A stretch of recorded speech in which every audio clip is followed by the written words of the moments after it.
Okay, so I'm going to be talking about root canals for dogs and cats. So what is root canal therapy? Root canals are performed commonly on fractured or broken teeth or discolored teeth that are suffering from pulpitis, which is an inflammation of the tooth pulp. Root canals can be performed on all different teeth, but they are typically performed on the larger, more functional teeth that aid in picking up items or are used for chewing, such as the canines, upper fourth premolars, and lower first premolars. If it's a tooth that doesn't serve too much function, a lot of times they'll just pull it. The tooth is made up of 3 layers. You have the outer enamel, the middle dentin, and the inner pulp. The inner pulp is what has the living tissue that has veins and nerves, and this is a part that can become painful if the tooth is fractured or infected.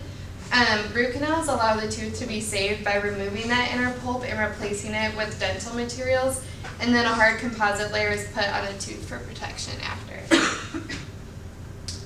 So this is a diagram of the tooth. So the upper part is a crown, which is exposed, like the tooth that's not in the gum, and then the root is what's in the gum.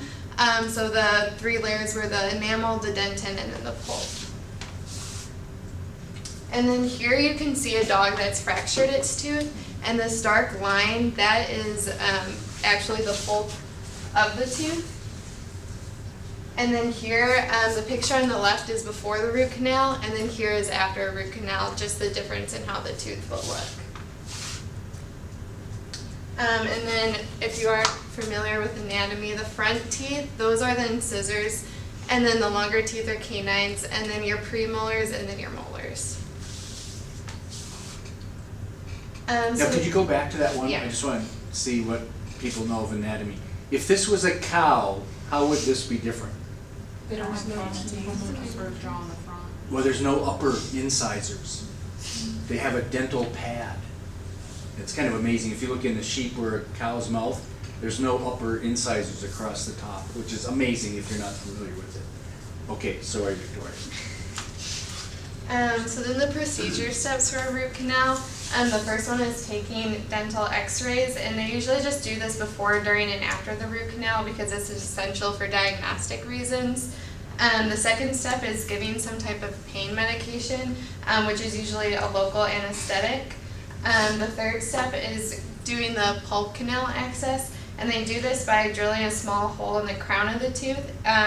And the pulp canal system is an access through that hole, which is different from human root canals. I'm pretty sure they take off like a good portion of the tooth to access the pulp. So here it's a little less invasive than a human getting a root canal. That's what I had read at least.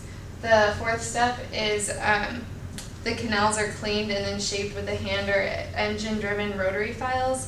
The fifth one is filling the tooth. So once the canals have been cleaned, they are filled with whatever medical material you choose. And then restoration, so a final layer of composite, which is usually the white material that's often used for human fillings, is put on the tooth to provide a hard outer layer. So here, these white lines are what the fillings are for the roots. So usually like the tooth has more than 1 root, so that tooth has 3. So root canal versus extraction. Root canals make the tooth functional while extraction just takes out the tooth. So if it's an important tooth like your canines or molars, you're going to do a root canal so that way you can save the functionality of the tooth. As well, root canals are less invasive than tooth extractions because no surgery is performed below the gum line. They go through the crown, as with extracting you have to go through the gum to get the roots out.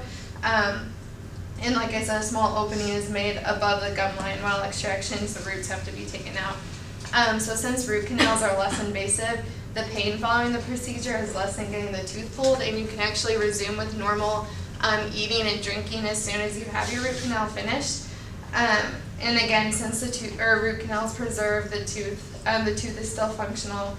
And as well, if you remove a tooth, depending on which tooth it is, so like the example, if you remove your lower or your upper canine, the lower canine a lot of times can cause trauma to the lip. So for that reason, it's also better to try to preserve the tooth. So crowns or caps, typically you don't use crowns or caps with animals, and that's because a portion of the tooth isn't taken out, as within humans, they take off a good part of the tooth. You can see here that this dog does have the crown. Crowns are sometimes used for dogs that are working dogs, such as police dogs, or those that have a history of extensive chewing, or they have behavioral issues where they might need the crown instead. And then a cost of a root canal is very variable. It depends on the circumstance. So the size and the shape of the tooth is going to affect it. The technique that's used on each tooth is going to be different, so that can affect the cost. As well, the age of the patient can affect the cost, the number of roots in the tooth, and then as well, if it's a crown or if it's just crowned root. So this is a picture of my dog. She was 2 when she had to get a root canal. We used to crate her, and she decided to chew through the crate one day, and she cracked both her lower canines. So for her to get a root canal on both lower canines was about $1,800. So that kind of gives you a little estimate of how much it might cost. Is there any questions? And that's if you have to replace them all right there. Huh? Questions, comments? I've got a question. So like they drill down through the top, and then do they remove the nerves and the blood vessels? Is that what they do? I believe so. I couldn't fully understand. Okay. But it made it seem like they took it out and then put like Then the they dental put filler filler in there. instead. Okay. Yeah. So does that shorten the lifespan of the tooth? I mean, it's It's dead. It's a dead tooth. So Right. It's No. just there for function, yeah, they don't have any feeling or, but Yeah. I would think that it They can't would, feel yeah, it. as long as the gums are healthy, though, should probably. so maybe it doesn't. I don't know if. Does anybody know if it affects the longevity of the teeth or anything? Well, the tooth will deteriorate quickly. More quickly than one that's got the I blood. only know because I have a root canal. Okay. I had one done when I was a kid, so. Okay. I mean, so that's why humans get crowns, because eventually it'll become a brittle tooth, so they put crowns over it so that they. Versus taking off the pulp. Is that what you're saying? Well, you do the root canal. Oh, I see. Most and then people it will goes. get crowns On top of on it. top of it because that. 'Cause it's gonna tooth turn will brittle. deteriorate. It'll become brittle Yeah, eventually. okay, so yeah. And then maybe dogs don't live as long as humans, so maybe they'll run into those problems, right? I mean, especially if it's an older dog. It's I only know for humans, but. Right. I don't know, I would like to see, because like smaller dogs have really, really bad teeth a lot faster than bigger dogs. So I'm wondering like how that would affect like Mhm. little dogs, cause like a lot of little dogs that we do it on, their teeth are horrible. Yeah, Like it's just, yeah. I but we don't do root canals, we just pull them. Yeah, and that's mostly the case, but